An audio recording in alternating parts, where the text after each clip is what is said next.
Je suis avec Valérie Tondreau, qui est responsable marketing et des partenariats au magasin Chaînon. Salut Valérie! Salut Lolita! Il y a des bonnes pratiques de dons, puis j'aimerais que tu me dises un peu comment ça fonctionne, qu'est-ce qu'on doit donner, puis comment. Premièrement, ça serait de consulter les sites web des friperies auxquels on veut donner.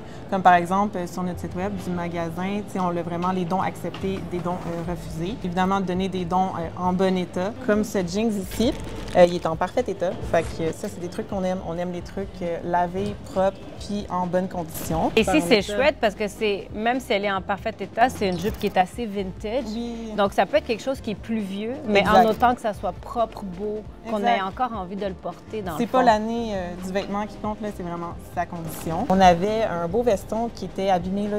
Il y avait des taches ou des déchirures, puis ils l'ont surcyclé en apposant des petites boucles comme ça ici. Mais je trouve ça tellement génial parce qu'en faisant ça, c'est vraiment comme si tu avais un veston tout neuf. Oui. Est-ce que magasiner seconde main, ça veut nécessairement dire être éco-responsable? C'est responsable dans la mesure où quand on magasine seconde main, c'est un produit qui est déjà existant. Il a déjà été produit, justement. Mais il peut avoir des effets rebonds. Il ne faut pas tomber non plus dans la surconsommation parce qu'on peut être influencé par les petits prix. Oui, acheter seconde main, mais quand même se limiter à nos besoins aussi.